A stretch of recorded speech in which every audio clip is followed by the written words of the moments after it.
On my wedding day, my fiancé stood at the altar of St. Patrick's Cathedral, holding his mistress's hand. She was wearing the wedding dress I had bought, and I was in my apartment in Singapore, personally clicking withdraw investment, freeze accounts, and release public video. 5 years of love had been his rehab period after getting over his white moonlight ex. The grand wedding was the final step in swallowing up my family's resources, and I was nothing more than the carefully selected duty bride. They thought I would collapse, cry, scream, tear everything apart, but I chose liquidation. Liquidating money, liquidating power, liquidating a so-called elite marriage that treated love as a con. All of America's financial news was covering my wedding. Daniel Carter, the youngest investment bank CEO in New York.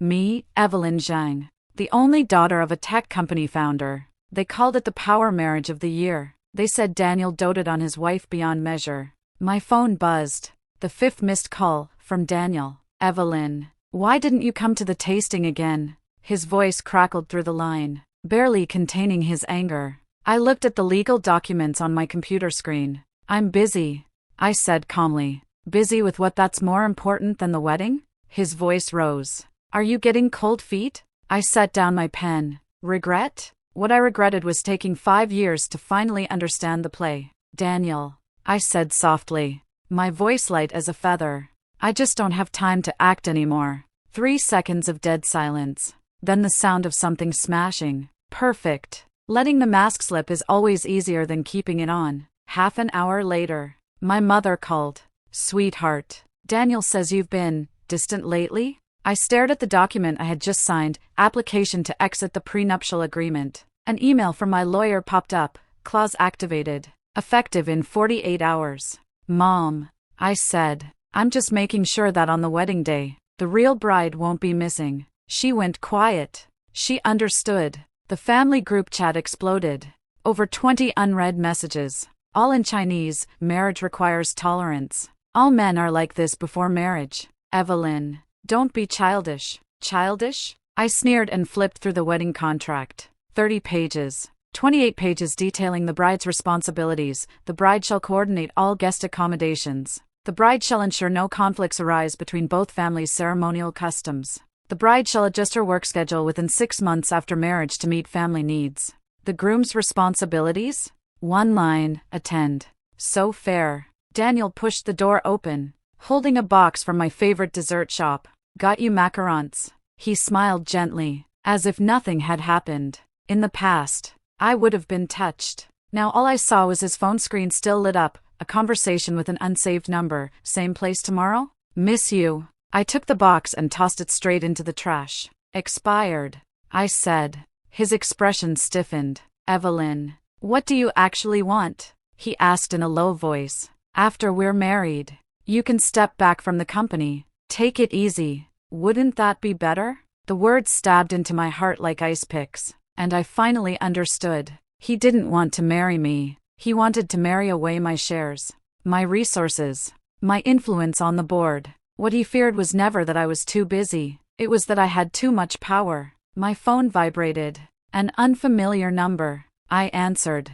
Hello, is this Miss Evelyn? A woman's voice, sickeningly sweet. I'm Lily, Daniel's new assistant. There are some wedding I need to confirm with you. New assistant? I had checked the HR records. There was no recruitment for such a position. Sure, I said evenly. Come by the company tomorrow. After hanging up, I opened my laptop. Search keywords, Lily plus Daniel plus ex-girlfriend. When the first photo popped up, I laughed. Ah, so the white moonlight had returned. Location sharing showed Daniel at a jazz bar in downtown Manhattan. 11 p.m. 1 week before the wedding. When I walked in wearing sneakers and a hoodie, the place went silent for 3 seconds. Then I saw them, by the bar. Daniel's hand rested on Lily's waist. She was wearing my dress, the red slip dress I'd sent to the cleaners last month. Evelyn? Daniel shot to his feet, spilling his drink. How did I find this place? I finished for him. The tracker in your car. I installed it. Lily shrank behind him like a startled little rabbit. Such a good actress. Daniel stepped in front of her, his voice cold. Don't make a scene. A scene? I laughed. My fiancé is holding another woman a week before our wedding. And I'm not even allowed to ask? People around us started lifting their phones to record. Daniel's face turned iron gray. He grabbed my wrist. "Let's go home and talk." I shook him off. That was when Lily spoke softly, just loud enough for everyone nearby to hear. "Daniel, does your fiancé know about us?" "Know what? That you dated since high school? That you tried to kill yourself for her? That I was just a substitute?" The way Daniel looked at her, so tender it could drip. When he turned to me, there was only impatience. "Evelyn's sensible," he said. "She won't make a fuss over this." Sensible. Such a nice word. It really means, deserves to be bullied. Lily tiptoed up and whispered something in his ear. He smiled. A real smile, one I hadn't seen in 5 years. And then I heard him say, "Don't worry. Marrying her is just responsibility. You're the one I've always loved." The bar's music switched tracks. A saxophone wailed, hoarse and mournful, like it was holding a funeral for the 5 years of my life. I followed them for 3 blocks. The rain was pouring. I was soaked through, hiding behind a dumpster in an alley, like a pathetic voyeur. But I had to hear it. I supported his company. I supported his white moonlight. And when I was burning with a fever, on the brink of death, he was in a hotel, tangled up with someone else. The nurse noticed my expression. "Miss, are you all right?" I looked up at her and smiled. "Perfect," I said. "I've never been better." Because at that exact moment, I decided, no fighting, no tearing things apart, no crying or making scenes. What I was going to do was destroy the entire game. At the bridal boutique, Daniel sat on the sofa, staring at his phone. There was a smile at the corner of his mouth. I recognized that smile, the one he only wore when he was texting Lily. "Miss Evelyn, what do you think of this one?" the assistant said, pulling back the curtain. In the mirror, I stood in a custom wedding gown, $200,000, 3,000 hours of hand stitching.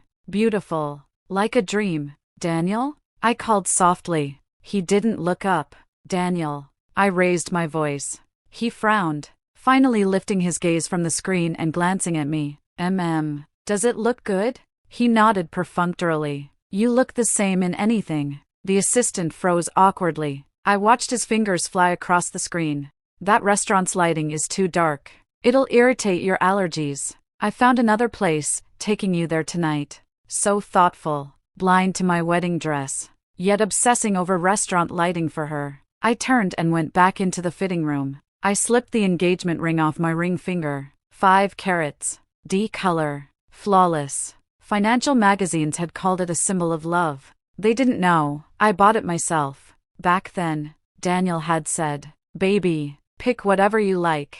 I'll pay." Then he forgot his wallet, so I paid with my own card. 3 years later, I found out the truth. The reason he forgot his wallet that day was because he had transferred all his money to Lily, who had just returned to the country, to help her cover the down payment on her apartment. I placed the ring back into the velvet box. "This dress," I said to the assistant. "Keep it for now." "And the ring?" she asked carefully. "Throw it away." I smiled. "Trash belongs in the trash can." Outside the curtain, Daniel's phone rang. He answered, his voice syrupy with tenderness.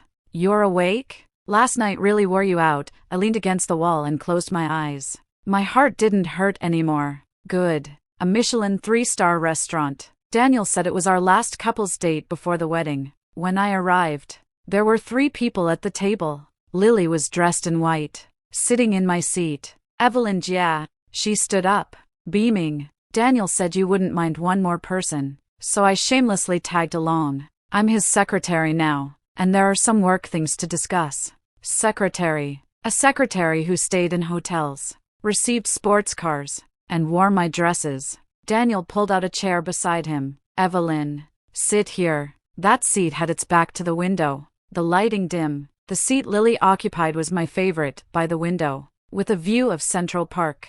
"No." I smiled and sat directly across from Lily instead. I prefer face-to-face conversations. Midway through the meal, Lily started performing. "Evelyn Giat is really lucky," she said, cutting into her steak. Her voice sickly sweet. "So protected growing up. You've probably never been beaten up by the real world, right?" I set down my fork. For example?" "For example," she blinked innocently, "not knowing that men sometimes need space." Daniel works so hard. You're always checking up on him. Evelyn, yeah. That must be exhausting for him. Daniel frowned. Lily, am I wrong? She asked, looking at him with wide eyes. Didn't you say just yesterday that Evelyn Gia even wants to control where you go, and that it's really annoying? Before she could finish, she accidentally knocked over a bowl of hot soup. The entire bowl spilled onto her own arm. She screamed. Daniel shot to his feet. Evelyn, what did you do? I didn't move. I looked at her arm as it reddened rapidly, but the marks were clearly finger-shaped bruises, not burns. I saw it, Daniel said, his voice shaking. You pushed her. Everyone around us turned to stare. I didn't, I said. You're still denying it? He pointed at me in front of everyone. Apologized to Lily. Now. Lily was crying, but her eyes were shining. The light of victory. I slowly stood up and picked up my napkin, calmly wiping my hands. Daniel, I said softly, this restaurant has security cameras. His face stiffened. 360 degrees. No blind spots.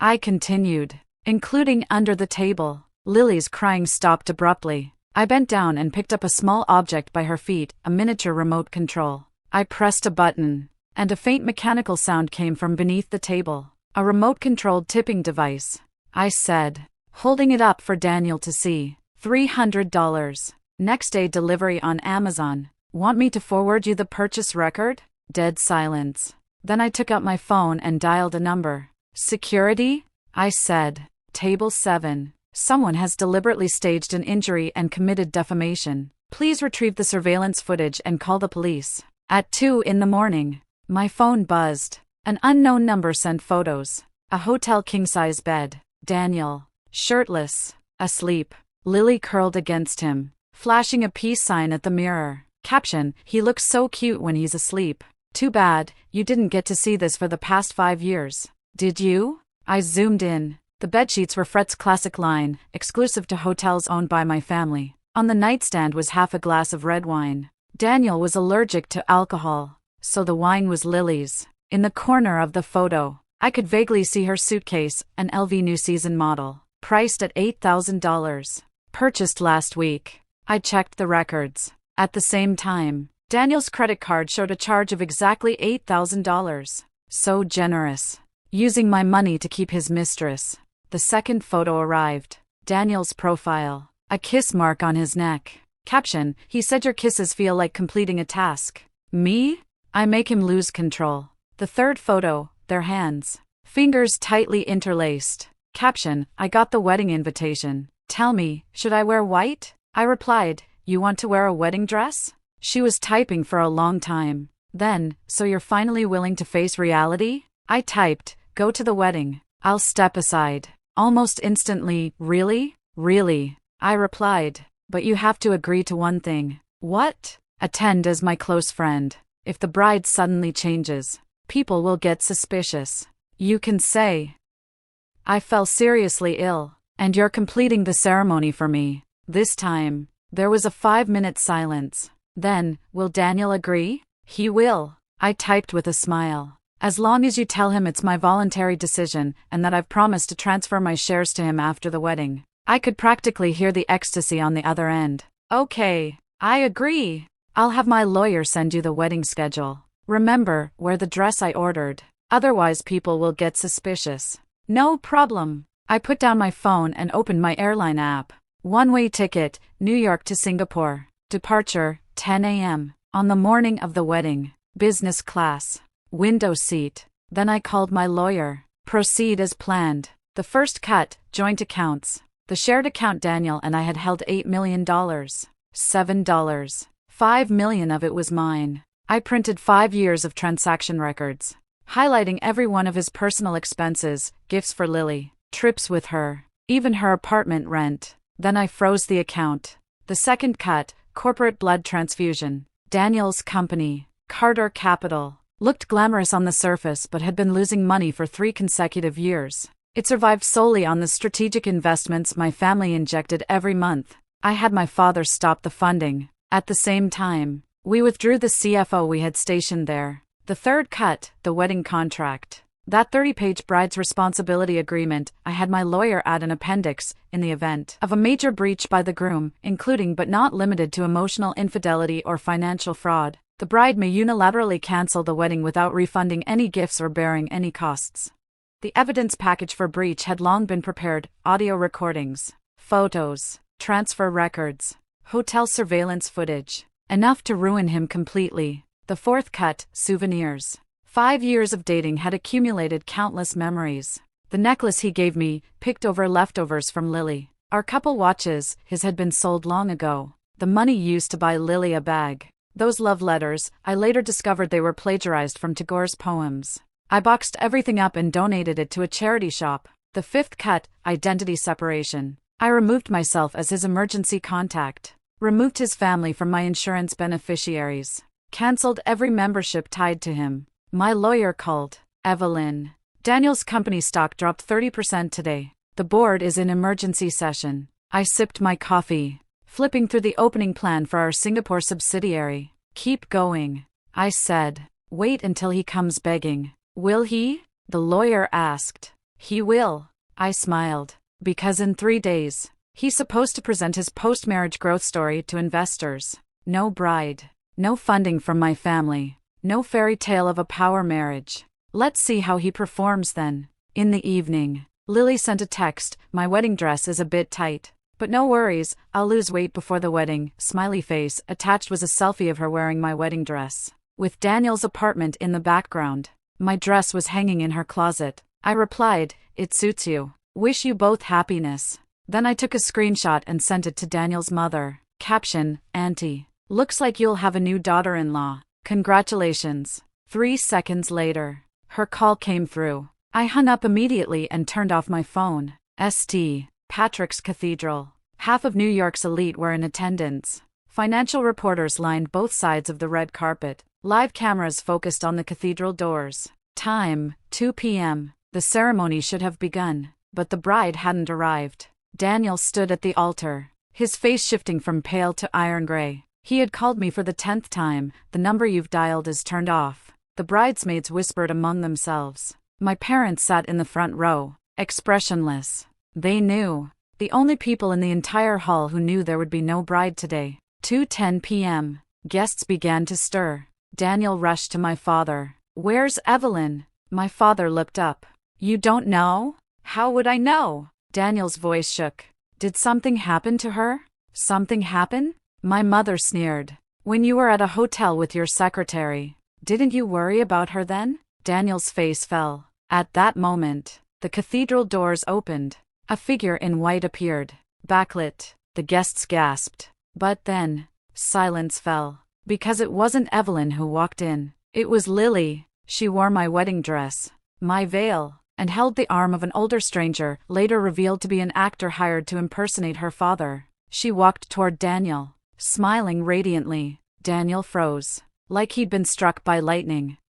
How? He stammered. Evelyn asked me to come, Lily said sweetly. She said she was too sick to attend and wanted me to complete the ceremony for her. Dead silence. Then, the massive screen lit up. Not a wedding video. It was a video I had pre-recorded. I sat on my sofa in my Singapore apartment, dressed casually, the Marina Bay Sands skyline behind me. Dear guests, I smiled. Thank you for attending this wedding. Unfortunately, the groom, Mr. Daniel Carter, and his secretary, Ms. Lily, seem far more interested in each other. The footage switched. The bar embrace photos, the hotel bed photos, bank transfer records. Audio played. I'm marrying her out of responsibility. Once I get her family's resources, I'll bring you in. The crowd erupted. Reporters snapped photos like mad. Daniel rushed toward the screen, screaming, "Turn it off! Turn it off!" But the video kept playing. Therefore,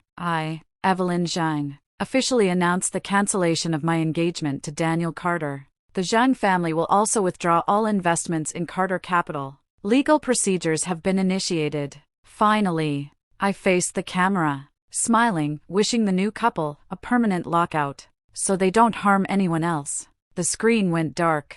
In the deathly silence, Daniel turned. Lily, still in the wedding dress, stood frozen, her face pale as paper. He looked at her, eyes murderous. Then he did what no one expected, slap. The veil flew off. Bitch, he roared. You ruined me. Hilarious. The one who ruined him was him. The first to stand was Mr. Miller, Daniel's largest investor. I withdraw all investments, he said coldly, effective immediately. Second was Ms. Johnson, board member. I motion to suspend Daniel Carter as CEO. Vote now. More than 2/3 raised their hands. Daniel roared like a trapped beast, you can't. I have contracts, the contract states. Ms.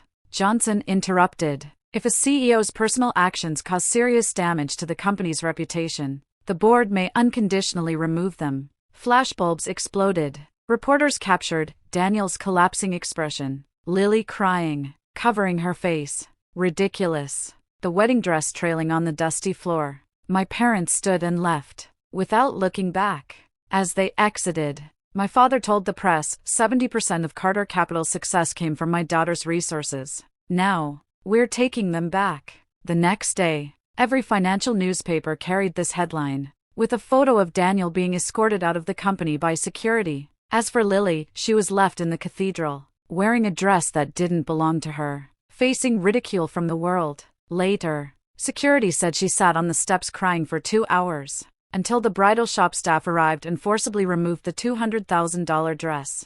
You are not Evelyn Zhang, the clerk said coldly. You have no right to wear this dress. In her underwear, she was ejected from the cathedral in front of everyone. The video went viral online. Title: The Unmasking of the Fake Bride. Daniel's first move: cut her off financially. He reclaimed the apartment he'd bought for Lily, title in his name. He took back the sports car, loan still unpaid. He cancelled all linked cards. Lily called, sobbing, Daniel, you can't do this. You promised to take care of me forever. Take care of you? He roared on the other end. Without you, I would have ended up like this? It's Evelyn's doing. No. You were stupid enough to fall into the trap yourself. He hung up, blocked all her contacts. Lily, desperate, ran to his new apartment building to confront him. She was dragged away by security. She started posting little essays online. The poor woman toyed with by a wealthy playboy. Evelyn Zhang is the real third party. They haven't had feelings for each other for years, netizens commented. So you just play the other woman?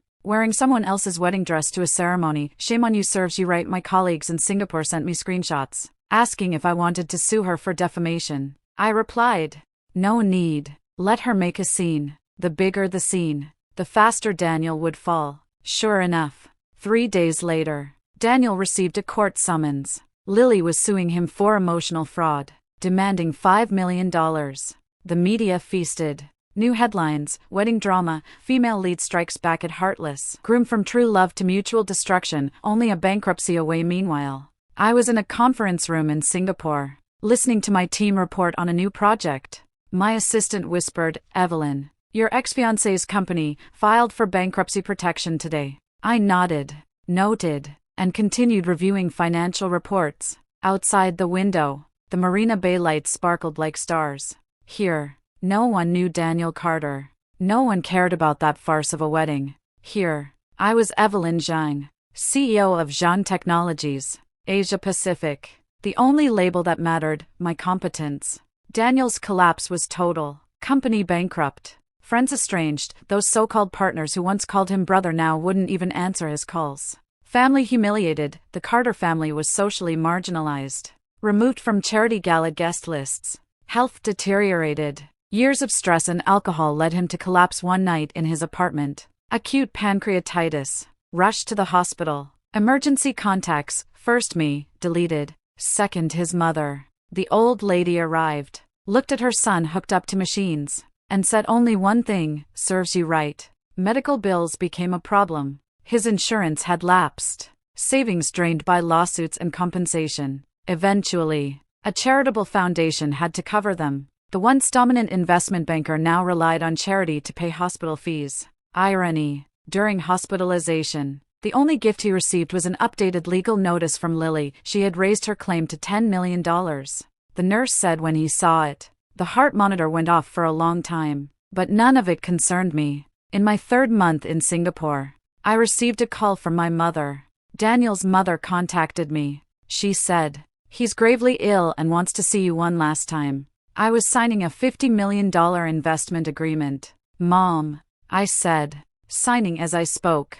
I'm busy. He says he knows he was wrong and is begging you for another chance. I put down the pen and looked out the window. The Singapore River glittered. Boats carrying happy tourists. This world doesn't stop for anyone's collapse. Tell him, I said softly. Not my concern. Not my concern. Never was. After Daniel was discharged, the first thing he did, flew to Singapore. Couldn't afford a ticket. Took out a last-ditch loan. He went to my company building. Security wouldn't let him in, so he knelt in the lobby. Wrinkled suit. Half gray hair, he was only 33. Please, Evelyn, he cried to the front desk. Let me see her. Employees whispered. Some secretly took photos. I watched from surveillance. Feeling nothing. My assistant asked, call the police? No, I said. Let him kneel. He knelt for 3 hours. Until he passed out. An ambulance came and took him away. Videos circulated online, once a wealthy groom, now begging on the ground. Comments were unanimous. Should have seen this coming, Evelyn handled it perfectly. A man who doesn't respect himself is like rotten lettuce, his last shred of dignity gone. And what he didn't know, I wasn't even in the office that day. I was in Tokyo, negotiating a new round of funding with SoftBank. Their CEO asked, I heard your ex-fiancée. I smiled. Who? He froze, then laughed. Good. I admire your personality. Glasses clinked. Champagne bubbles rose, like countless shattered dreams disappearing into the air. 1 year later, London, Canary Wharf, Global Tech Summit, main stage. I was the opening speaker. No wedding dress. No diamond ring. Just a tailored suit. Name tag on my chest, Evelyn Zhang, CEO. Zhang Technologies Asia Pacific. Speech topic, the new rules era, women, capital, and power redefined. I spoke for 40 minutes. Not a word about personal feelings. Yet everyone knew where my confidence came from. During QA, a young girl raised her hand. Voice trembling, Ms. Zhang. Many say your success is thanks to your family. How do you respond? Silence. I smiled. My family gave me a start. I said, but what brought me here is something else. What? The ability to say no. Say no to the wrong people. Say no to unfair terms. Say no to the scripts society sets for women. And, I paused. Most importantly, say no to being anyone's bride. Thunderous applause. After the forum, I received a bouquet backstage. No name. The card read, I'm sorry. Wishing you happiness. Messy handwriting. I handed the flowers to my assistant. Dispose of them. Assistant hesitated. Should we check who sent them? No need. Exiting the venue. London was raining. Driver holding an umbrella for me. Phone buzzed. Message from my mother. Daniel passed away yesterday. Organ failure. I stared at the screen for 3 seconds. Then typed, send flowers to the funeral? Mother replied, I already had the secretary send a bouquet on behalf of the company. Fine. I put away my phone and got into the car. To the airport. I said. Next stop. Silicon Valley. Outside. The Thames flowed silently. The London I turned slowly. The world is vast. So vast that one man's life or death is just a footnote in society's news. And my journey was only beginning. The car drove into the rain. In the rearview mirror, St. Paul's Cathedral, home to countless weddings, blurred, and finally disappeared, as if it had never existed. And I, Evelyn Zhang, am no longer anyone's fiancée, no longer anyone's daughter. I am the one who makes the rules. The story is only just beginning.